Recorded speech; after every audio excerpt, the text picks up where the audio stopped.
This is the game. This is what I'm used to saying. This is a short novel about kind of like the future of humanity, or what's, what could happen to it. Just, evolution-wise. Let's just see.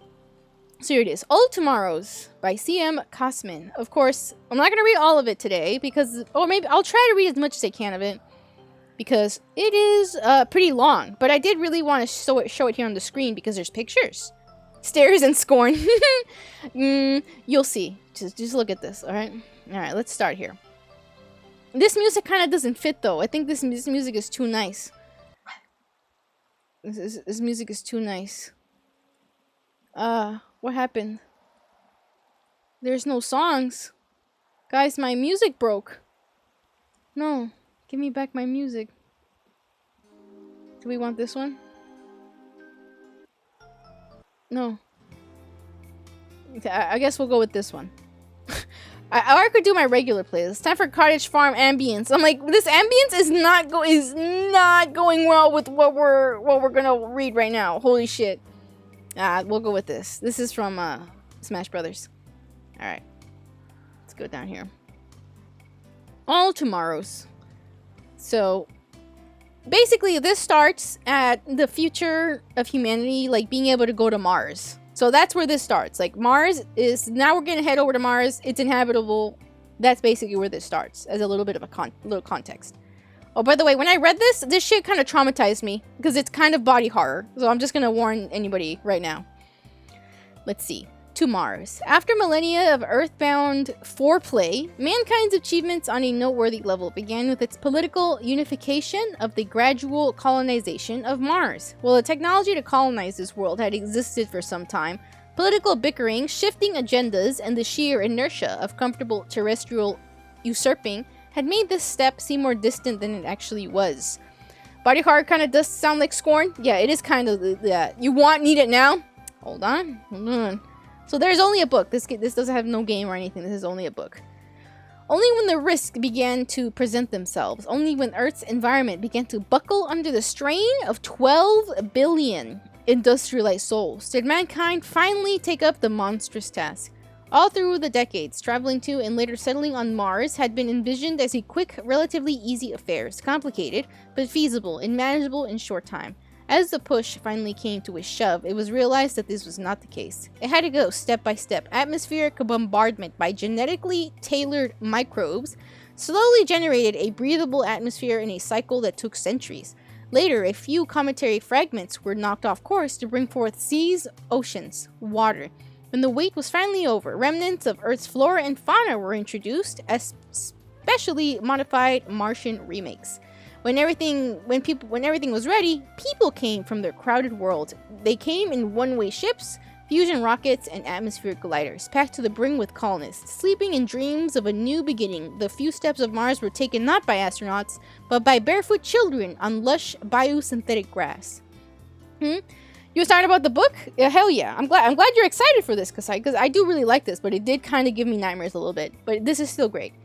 And I guess I can give a little summary, but as you can see, this one I think is easier to understand. The other one is more like, holy shit, what the fuck is happening? But I think this one's a little bit more easy. You're geeking out right now, hell yeah. I'm glad. So as you can see, Earth got way too crowded. So now they prepared Mars to live on, as you can see. So here, this one has pictures. So now we can actually look at the pictures. It'll give me a moment to drink from my Coke here. So this is like colonization of Mars here.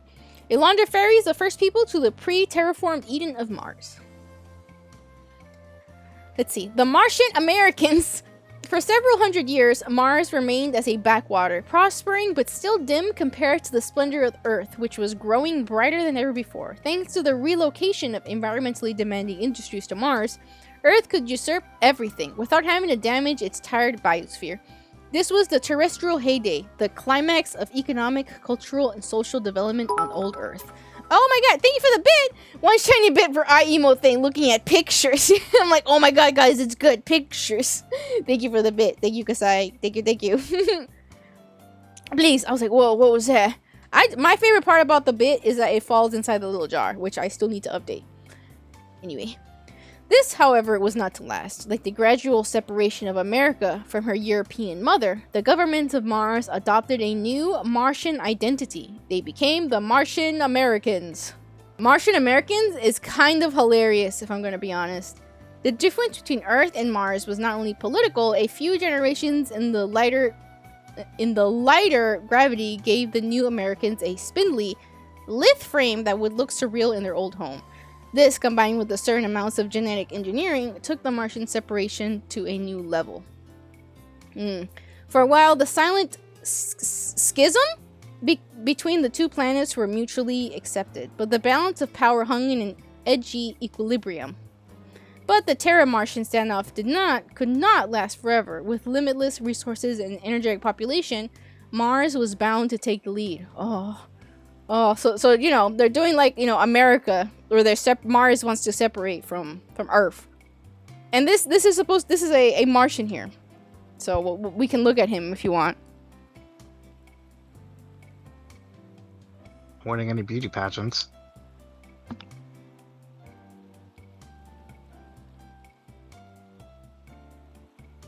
Sorry, I don't know why dog thinks I ended the stream.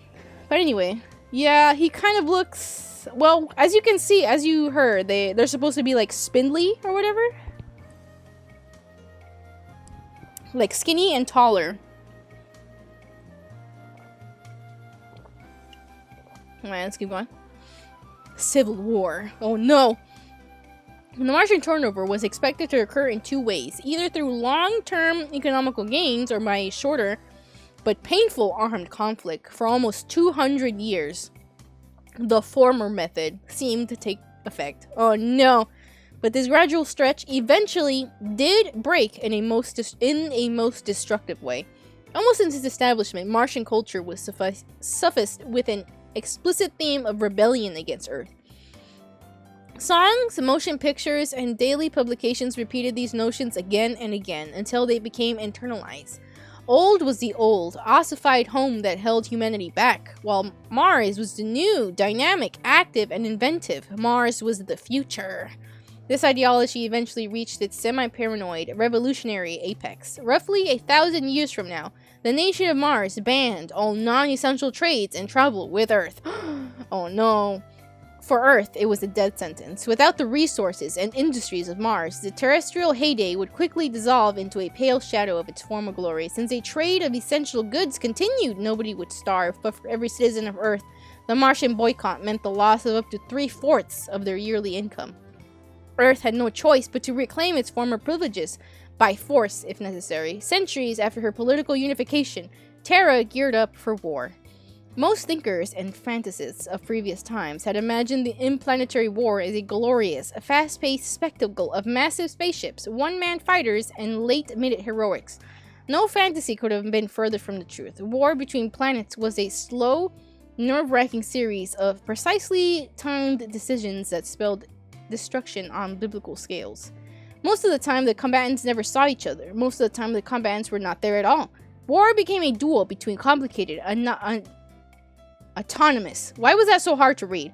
Machines programmed to maximize damage to the other side while trying to last a little longer. Such a conflict caused horrendous destruction on both sides. Phobos, one of Mars' moons, was shattered and rained down as a meteorite hail. Earth received a polar impact that killed of 1/3 of its population, barely escaping extinction. The Earth and Mars made peace and reforged a united solar system. It had cost them more than 8 billion souls. Damn. Yeah, war. War never changes. Anyway, Star People. The survivors agreed that massive changes were necessary to ensure that such a war never occurred again. These reforms were so comprehensive that they entailed not political, economical, but biological changes as well. One of the greatest differences between the people of the two planets was that over time, they had become different species. It was believed that the solar system could never completely unify until this discrepancy was overcome. The answer was a new human species, equally and better adapted not only to Earth and Mars, but to the conditions of most newly terraformed environments as well. Furthermore, these beings were envisioned with larger brains and heightened talents, making them greater than the sum of their predecessors. Normally, it would be hard to convince any population to make a choice between mandatory sterilization and parenting a newfangled race of superior beings. However, memories of the war were still painfully fresh, and it was easy to implement these radical procedures in the wake of such slaughter. Any resistance to the birth of the new species did not extend beyond the meager complaints and trivial strikes. In only a few generations, the new race began to prove its worth. Organized as a single state and aided by the technological developments of the war, they rapidly terraformed and colonized Venus, the asteroids and the moons of Jupiter and Saturn. Soon, however, even the domain of Sol grew too small. Oh no, was that a robot? The new people who inherited it, I see, wanted it to go further. 2 new worlds under distant stars. They were to become star people. So, yeah. So this is when they start evolving. So this is the people of Mars, you know, the Martian Americans. Now they're turned into star people. So I think they gave themselves surgeries, it was. And, yeah. Yeah, radical procedures. So they're just supposed to be better, stronger, more advanced. Let's see. Colonization. See, their head is shaping up to be like the great aliens now. Yeah, I think they have like bigger brains or something like that. And they're like skinnier so that because of the gravity. And yeah, so these are the star people. So this is from Martians to star people. From people, Martians, star people. Colonization in the mechanical Oedipi? Yeah, you noticed that on the first dude? Yeah. they're getting smarter. Even for the star people, interplanetary travel was a momentous task. Early minds had boggled over the problem and fantasies. This looks like late night History Channel type shit. Fuck it, it is. You can see the day changing in the background in Minecraft. You're getting reminders of Scorn? Maybe Scorn, did Scorn was inspired by this? Maybe it is. This is a bit older. Not too old. Not as old as I Have No Mouth and I Must Scream. Anyway, where was I? Let's see. Where was I? Early minds had boggled over the problem, and fantasies such as fast and light travel in hyperspace emerged as the only solution. Hyperspace. Faster than light travel? Yeah, that's... Oh no, guys, we're gonna have to use faster than light travel. Oh boy. I see. Interesting. Isn't Scorn a puzzle game? I'd still be interested to play it though. See. Simply put, it was impossible to take a large number of people with enough supplies to even the closest star to make colonization feasible. The existing technology could only slug along at mere percentages of light speed, making the journey an epoch-spanning affair. Enormous generation ships were conceived and even built, but those succumbed to technical difficulties or in onboard anarchy after a few cycles. The solution was to first go there and make the colonists later.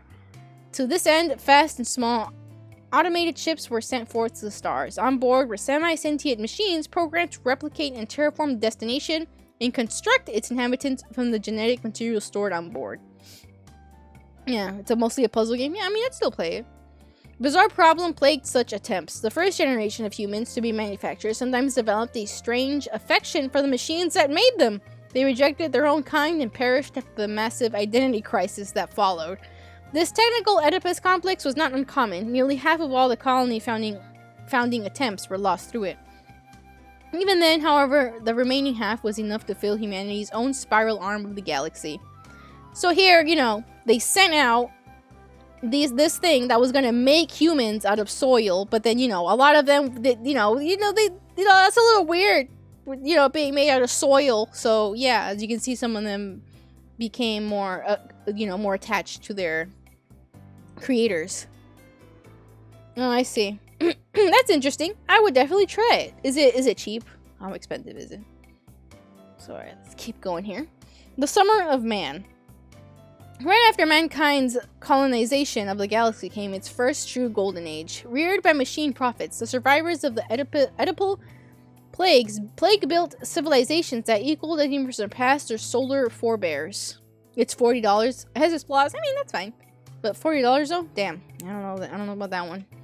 The diffusion across the heavens did not mean a loss of unity. Across the skies, steady flows of electromagnetic communication linked mankind's world with such efficiency that there was no colony that did not know about the going-ons of her distant siblings. The free flow of information meant, among other things, a vastly accelerated pace of technological growth. What couldn't be found out in one world was helped out by another, and any new developments were quickly made known to all in the realm that spanned centuries of light. A bit too pricey? Yeah, definitely.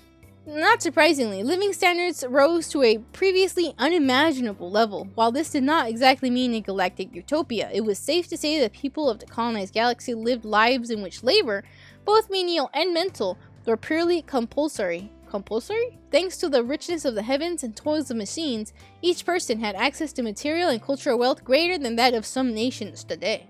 I was watching it for years, was hyped when heard it didn't get abandoned. Oh, nice. Was it going to be? Did they threaten it? The fuck? During all this development, a curious phenomenon was observed. While alien life was abundant in the stars, no one had encountered any signs of true intelligence. Some attributed, did you guys hear her, to an overall rarity, while others went as far as divine influence, resurrecting religion. Regardless of the theorizing, one question went truly and utterly unanswered. What would really happen if mankind ever ran into his equals or superiors in space?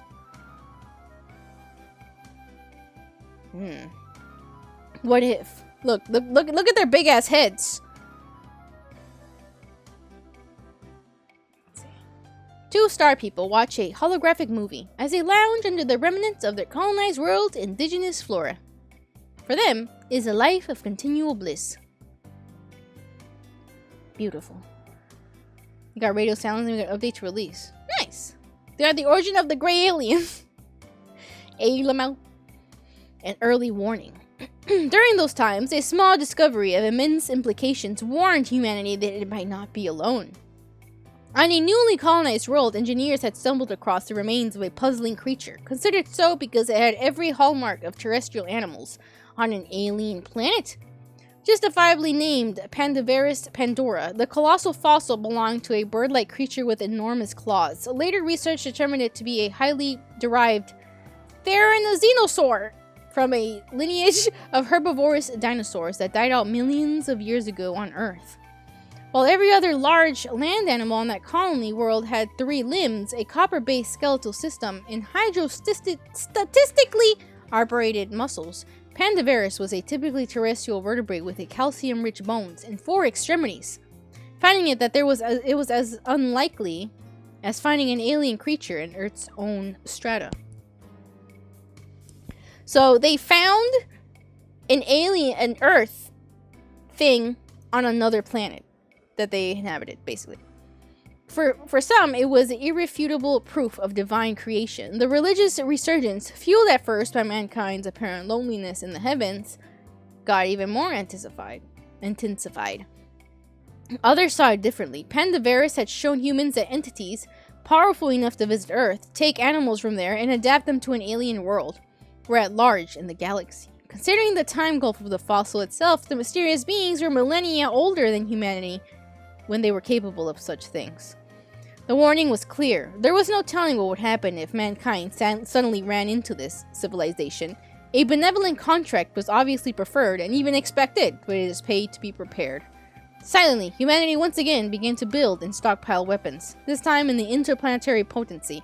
There was terrible devices capable of nova-ing stars and wrecking entire solar systems. Sadly, even these preparations would prove to be ineffectual in time. There it is. The reconstruction of Pandaveris shows that the creature's rake-like claws with which it dug furrows in the soil to find its food. Opportunistic local animals walk alongside Pandaveris, looking for morsels left over for its feedings. Majestic. It's kind of cute. I think it's kind of cute. I like it. Let's see. Q. I had to clear my throat for that one. The first contact was bound to happen. The galaxy, let alone the universe, was simply too big for just a singular species to develop intelligence in. Any delay in contact only meant a heightening of the eventual cultural shock. In humanity's case, this cultural shock meant the complete extinction of mankind had it come to be known. Almost a billion years old, the species known as Q were galactic nomads, traveling from one spiral arm to another in epoch-spanning migrations. During their travels, they constantly improved and changed themselves until they became masters of genetic and nanotechnological manipulation. With this ability to control the material world, they assumed a religious, self-imposed mission to remake the universe as they saw fit. Powerful as gods, Q saw themselves as the divine harbingers of the future. This dogma was rooted in what had been a benevolent attempt to protect the race from its own power. However, blind, unquestioning obedience had made monsters of the Q. To them, humanity, with all its relative glories, was nothing more than a transmutable subject. With less than 1,000 years, every human world was destroyed, depopulated, or even worse, changed. Despite the fervent rearmament, the colonies could achieve nothing against its billion-year-old foes, save for a few flashes of ephemeral resistance. Humanity, once the ruler of the stars, was now extinct. However, humans were not. So this is the Q. That's why I was like, how do I explain these guys? So these are the guys that went and wiped out humanity and changed them. So the reason why he's holding this gun is because, you know, they conquered them, and this is supposed to be like a human gun. And they're just holding it as like a fuck you kind of thing. And they also changed humanity, and that's why it's like an upside down, this thing here. And I guess this is them. I don't know. These are their homies? I don't know. But yeah, they look like a weird, like, dragonfly kind of thing.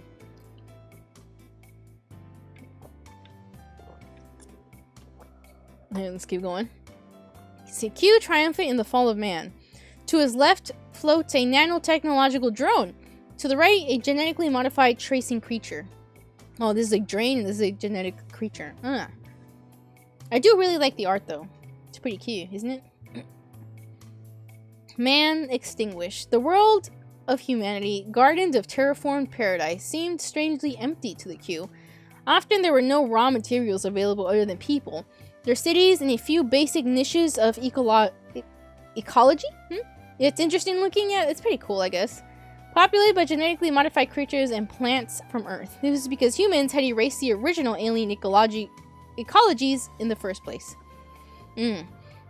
Offended by another race trying to remake the universe, the Q set forth to punish these infidels by using them as the building materials of their vision. While this led to a complete extinguishment of human sentience, it also saved the species by preserving its genetic heritage in a myriad of strange new forms. Oh, this is when it starts happening. Populated by ersatz? Humans now in every guise, from wild animals to pets to genetically modified tools. Q reigned supreme for 40 million years on the worlds of our galaxies. They erected kilometer-high monuments and changed the surfaces of entire worlds, apparently to whim. One day, they departed as they had come, for theirs was never-ending quest, and they could not stop until they had swept through the entire cosmos. Behind them, the Q left 1,000 worlds, each filled with bizarre creatures and ecologies that had once been men. Most of them perished right after their creators left, often lasted a little longer to succumb to long-term instabilities. On a precious few words, descendants of people actually managed to survive. In them lay the fate of the species, now divided and differentiated beyond recognition.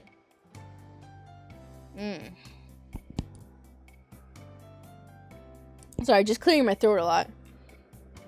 A mile-high Q pyramid towers over the silent world that once housed 4 billion souls. Such structures are the hallmark of the Q. They can be seen on every inhabitable world they pass through. So this is the structures that they build. It is pretty unsettling. The art kind of reminds me of... You guys remember of Scary Stories to Tell in the Dark? Pyramids, aliens, exactly.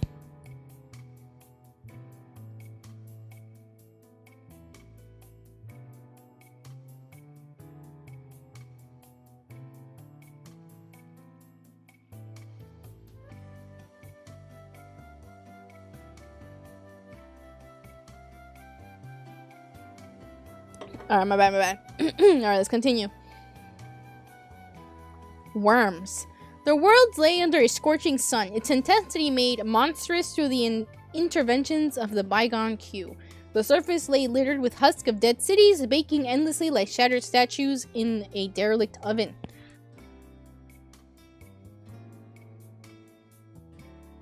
Sorry, I'm trying to clear my throat. I'm fucking phlegmy.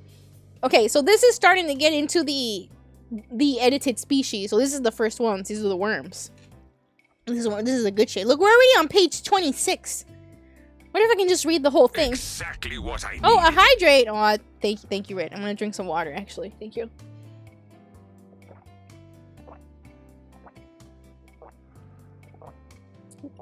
I hate drinking water at work because I just know that everybody hears it. But thank you. Anyway. Clearing my throat. Let's see. Yet life remained on this unforgiving place. Forests of crystalline plants blanketed the surface, recycling oxygen for the animal life that teemed underground. One such species, barely longer than the arms of their ancestors, was the sole surviving vertebrate. Furthermore, it was that planet's last heir of the star people. Before I put on my tinfoil hat, oh, you gotta go get it. What the fuck are you doing? Go get it, homie San. The fuck? Quick! Guys, does everybody have their tinfoil hats? Distorted beyond recognition by genetic modification, they looked for all the world like pale, overgrown worms. Tiny, feeble feet and hands modified for digging were all that betrayed their noble heritage. Aside from these organs, all was simplified for the life underground. Their eyes were pinpricks. They lacked teeth, external ears, and better half of their nervous system. The tinfoil hat is under my Nomi one? Okay, nice. Good. I'm glad. Good to hear. The lives of these ersatz people did not extend beyond digging aimlessly. If they encountered food, they devoured it. If they encountered others by their kind, they sometimes devoured them too. But mostly, they mated and multiplied, and managed to preserve a single shred of the humanity in their genes. It would do them good. 2 worm parents with their young. Aww. Aww, Gucci, Gucci, goo. Look at the baby guys. Gucci, Gucci, goo. New lore. Nomis have tinfoil-lined inside hats. That sounds like crunchy if you grab one, though. Like, I imagine them to be kind of grabbable, like how Olimar grabs the Pikmin by the stem. I feel like the little hat part is, like, grabbable. But it sounds like it'll be crunchy when you grab it. Anyway, these are the worm parents. These are the worms. This is what the Q turned people into.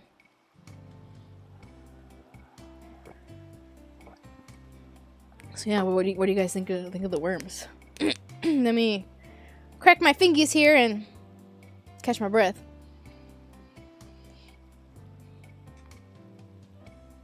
Man, I think that's the mom. Actually, this one right here. Would you still love me if I was a worm? Are they people-sized? No, it said that they're like as big as like an arm right now. It said it's like as big as the arm of like their ancestors, like, you know, as big as, yeah. So they're pretty small, and they're just worms. They're just underground. But yeah, that's them.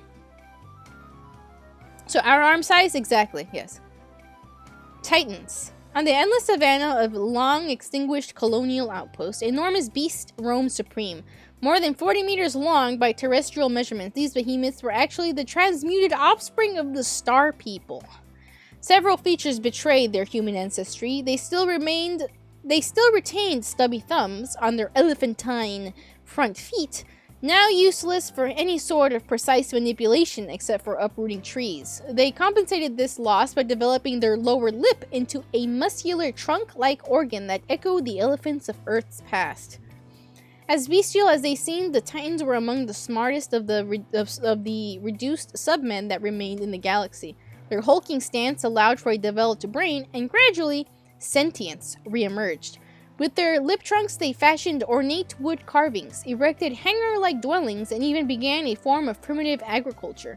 When settled life came the inevitable flood of language and literature, myths and legends of the bygone, half-remembered past were told in booming voices across the vast plains. It was easy to see that within a few hundred years, humanity could start again with these titanic primitives. Sadly, as a catastrophic ice age took over the Titans' homeworld, the gentle giants disappeared, never to return. These are the gentle giants. You like them? They're so sweet. Thanks, giant. Oh, look, what if it offers you a flower? Oh.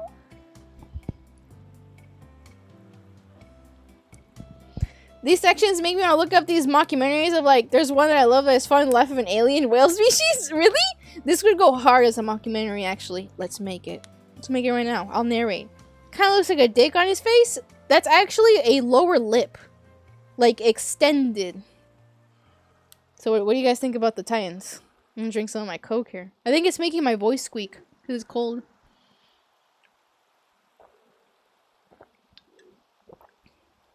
Alright. Predators and prey.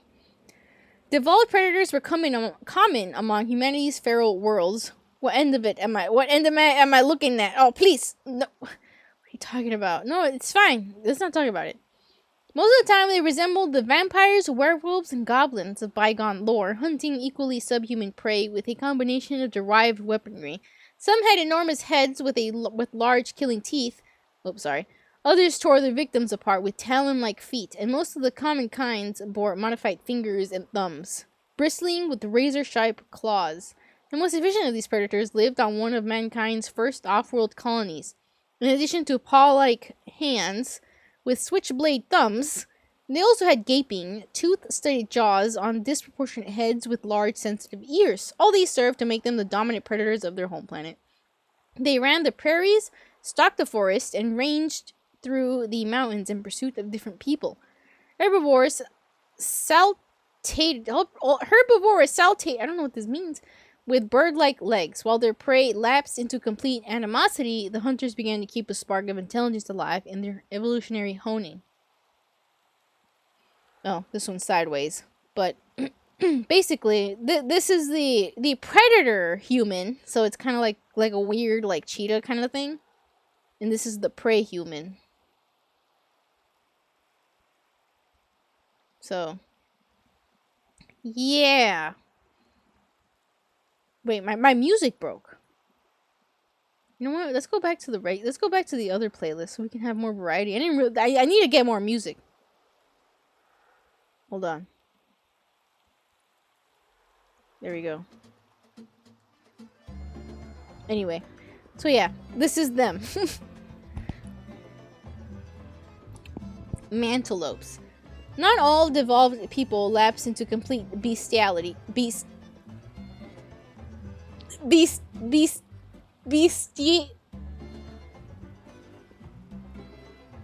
you say that? I think you said it right the first time. Are you sure? I don't think that's bestiality, dude. Isn't it? I don't think so. Bestiality. Bestiality. It is not bestiality. I think it's bestiality, right? Right? Wait. Anyway. Whatever. Anyway. Some held on to their minds while losing all of their sociological advantages to the genetic meddling of the Q. Okay, I think this music is distracting me. Right? Is it just me? No. You know what? Hell no. Apparently it's bestiality.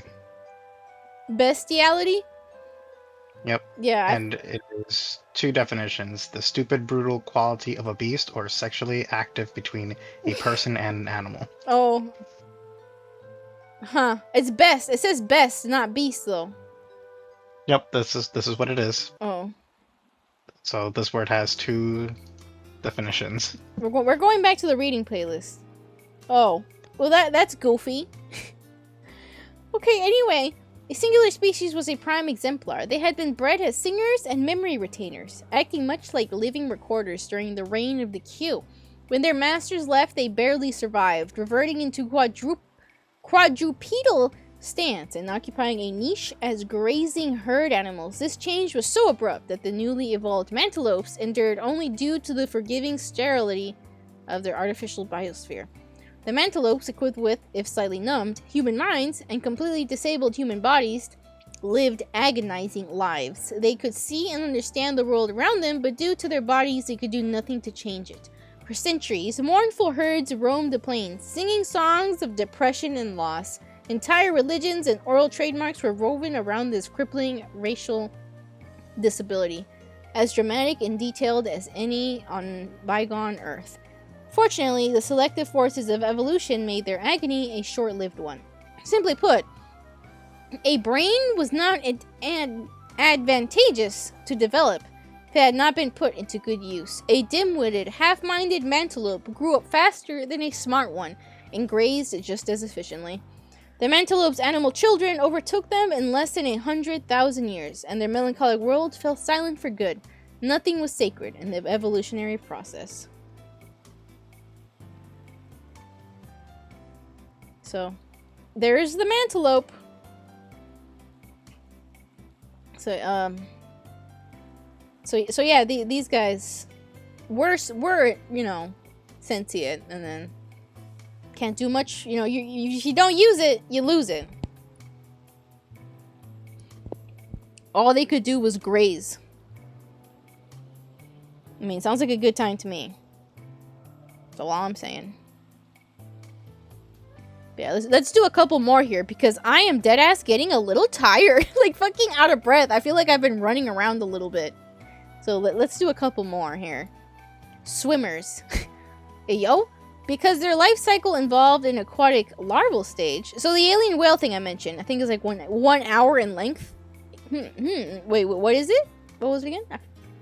Was it a book? No, I forgot. The Q had transmuted a large number of their human subjects into a bewildering array of aquatic creatures. Taken care of by specially bred attendants, these post-human water babies came in every shape and size imaginable. They were limbless, ribbon-like varieties of eel people, huge, whale-like behemoth decorative people who swam by squirting water out of their hypertrophied mouths, and horrifying multitudes of brainless wallowers that served as food stock. All of them were perfectly domesticated. All of them went extinct when their masters left. All save a few lightly mutated, generalized forms. These swimmers still resembled their human ancestors to a large degree. They had no artificial gills. Their hands were still visible through their front flippers. Their feet were splayed affairs that functioned like pairs of tail flukes. Recognizably human eyes peeked through their blubbery eyelids, and they spoke to each other, through not in words, and never in sentient understanding. It's a game, but more like a documentary. Point and click, sit back, and cry as follow the little fella across its life. Only one part. Oh, am I gonna cry about the alien fella? Man! Interesting, though. Maybe drop it in suggestions and I'll take a look at it. Can you do that? Please. Thank you. For millennia, they swam the oceans as their ecologically stunted world, feeding on diversifying kinds of fish and crustaceans. Survivors of the food stock originally imported from Earth. With the intervention of the Q gone, natural selection resumed. The swimmers became more streamlined to better catch their fast prey. The prey responded by getting even faster, or evolving defensive countermeasures such as armor, spikes, or poison. Their evolution back on track, the swimmers drifted further and further away from their sentient ancestry. They would wait for a long time indeed to taste that blessing again. South Scrimshaw. Alright, thank you, Red. Thank you for noting it. So these are the swimmers. Basically just whale people. I really don't like the person nose. Give me a moment. Looking at the picture gives me a moment to catch my breath.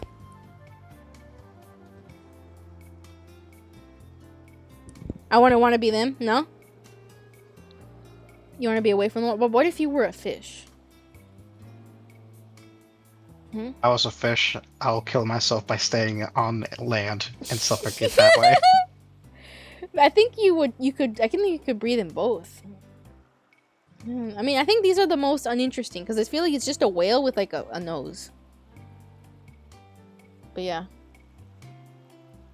Next one.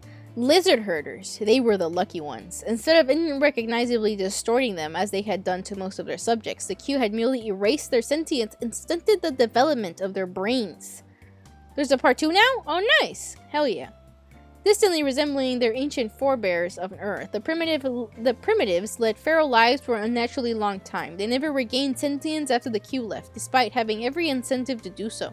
This was partially due to the total absence of predators on their garden world, resulting in no advantage for intelligence. Oh shit, my model went weird, didn't it? There you go. Furthermore, the Q had made some small but integral changes to their brains, tweaking with the structure of cerebellum so that certain features associated with something learning would never emerge again. Once again, the reasons for these baffling changes remain known only to the Q.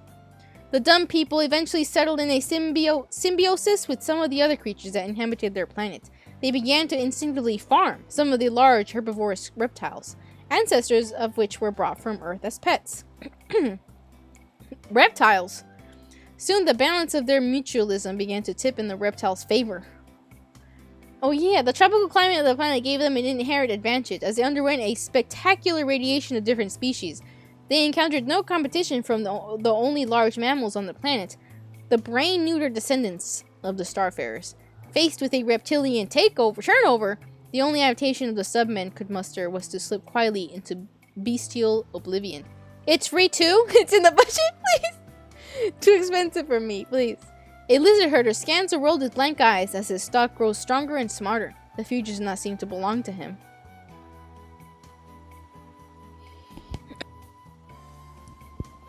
So yeah, these guys just instinctively farmed these lizards, and then the lizards got smarter than them and took over. That's sad. Yeah, it's kind of hilarious, but there they are. The lizard's kind of cute. Alright, Tempter. In the Tempter's case, the remodeling was done with an almost artistic enthusiasm.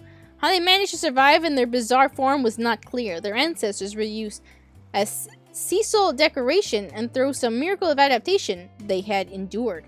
Lizard people? No, the people stayed people, but the lizards evolved smarter than them. The monsters that they were farming initially. That's like if you were farming some cows, and then the cows eventually became smarter than you, and then, enslaved you. The origin of that Facebook guy. Yeah, basically.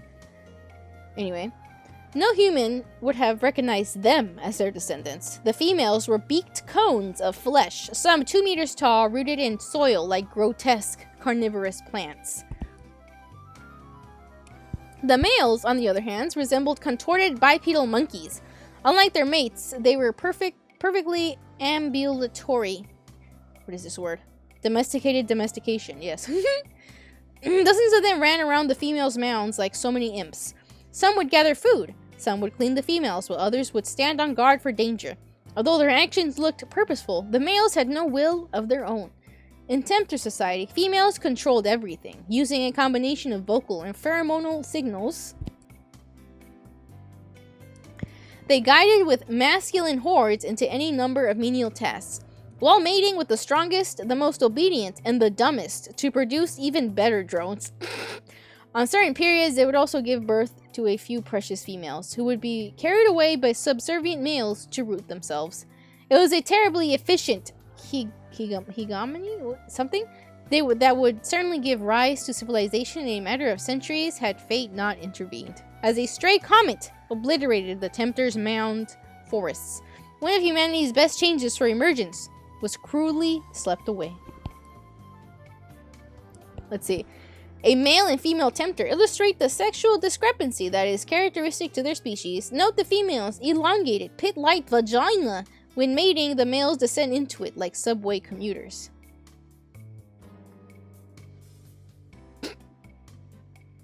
So this right here, you guys see my mouse, right? This is the vagina. That's visible. Okay, so this is the vagina. So this is the male right here. So he goes in here to mate. Like that. Like a subway. And this is the female. So they're rooted in the ground like a plant. Like you can see the nose. And this was the lips at one point. I think this is like teeth. You know, the eyes, and this is like hair. And this is the vagina. And these are the males that actually like walk around. And yeah, Interesting. these were just wiped out real quick. Bone Crusher. Through the deliberate modifications of Q and the blind molding of evolution, the heavens came to be populated with creatures that would put the myths of their ancestors to shame. Their ancestors were pint-sized pets of Q that were bred for the dazzling colors of their tooth-derived beaks. But their masters left. Most of these pampered creatures died, with no one or nothing left to take care of them. By some belonging to the hardiest breeds survived, in less than a geological eye blink of a few million years, the descendants of such creatures radiated into the evolutionary vacuum of their garden world. One lineage led to a profusion of human herbivores. These were preyed upon for a variety of enamel-beaked raptors. Each evolved to deal with a specific prey. Among these generalized niches were entire assemblages of specialized animals, resembling anything from ibis-billed swamp sifters to splendorous forms with bizarre crests that flared out their toothy beaks. This stuff is still humans. After war, space aliens, and now life finding a way again. Yeah, exactly. That's why I like looking at the details. Like, hey, like, look, that's nose. You know, eye, hair, you know. Yeah, so that's why I like pointing that out. Let's see. Yeah, I like the pictures too. It's pretty cool drawings, and they're pretty creepy. And by the way, we haven't even gotten to the worst ones yet. I want to get to one of the really like terrible ones, and I think that'll be it because I am getting tired. Let's see, they were even secondarily sentient forms in the shape of the ogre-like bone crushers to a sub. Oh my god! Thank you, thank you for the bit. Yes, exactly. I'm like, oh, picture. Oh, okay. Anyway. To the observer of today, they would indeed be the stuff of nightmares. 3 meters tall and hairy, sporting vicious thumb claws and enormous beaks that suited their scavenging diet. Despite their shortcomings, these corpse-eating primitives were one of the first species to attain intelligence, and although primitive, a level of civilization. All of these prove the fallacy of human prejudice. In the post-human galaxy, a creature could feed on putrefying meat, stink like a grave, and express its affection by defecating on others. It might as well be your own grandchild, and the last hope of humanity. In eventuality, however, not even the bone crushers fulfilled this promise. Their dependency on carrion for food limited their population severely, and their medieval civilization crumbled after a few uneventful millennia. So, these guys got teeth beaks, and you can see this is still the lips. Got ears. They got like this kind of feet now. They got a little bit of hair. Who got hair like this? Just a little bit. Reminds me of Chad memes. See that? You know, these aren't even that bad, but it's starting to get kind of bad though. Like what gives me the heebie-jeebies is the lips being pulled back like this. Like imagine how that feels. I feel like the weird noises and whatever the fuck is in Minecraft is going well with this. I think maybe we can end at this one. Colonials. Their world had given the toughest resistance against the Q onslaught. So tough, in fact, that they had turned back 2 successive waves of the invaders, only to succumb to the third. The Q, with their twisted sense of justice, wanted to make them pay. Even extinction would be too light a punishment for resisting the star gods. The humans of the rogue world needed a sentence that would remind them of their humiliation for generations to come. They were made into disembodied cultures of skin and muscle, connected by a skimpy network of the most basic nerves. They were employed as living filtering devices, subsisting on the waste production of Q civilization like mats of cancer cells. And just to witness and suffer their wretched fate, their eyes, together with their consciousness, were retained. For 40 million years they suffered. Generation after generation were born into the most miserable of lives while absorbing the pain of all that they were going through. When the Q left, they hoped for a quick extinction, but their lowliness had made them efficient survivors. Unchecked by the Q, The colonials spread across the planet in quilt-like fields of human flesh. After an eternity of tortured lives, the human fields tasted something that could almost be described as hope. Meanwhile, just want to say, huge fan of your work. Yeah, that's why I wanted to read these together, is because I feel like they have similar vibes, you know? A section from the colonial fields shows the misery that compromises their entire lives. Note that these disorganized creatures can reproduce through both asexual and more familiar methods. So, so the star people on this planet were like really strong. So, and you know, the Q was like, hell nah, you're not doing that. So they made them into the worst creature that they could ever think of, which was like a filter thing for garbage. And you know, after they're gone, all they could do was keep reproducing. And I like the how it describes it, a quilt of human flesh, like across the whole planet. And they're all sentient. They still have human brains. And yeah, I think this one's got, there's fucking assholes here in Minecraft. It's got I think there's a booty hole. Is that a booty hole? Might be. But yeah, I'm getting really tired. Like, I'm out of breath. So I think maybe we can end it off on these guys.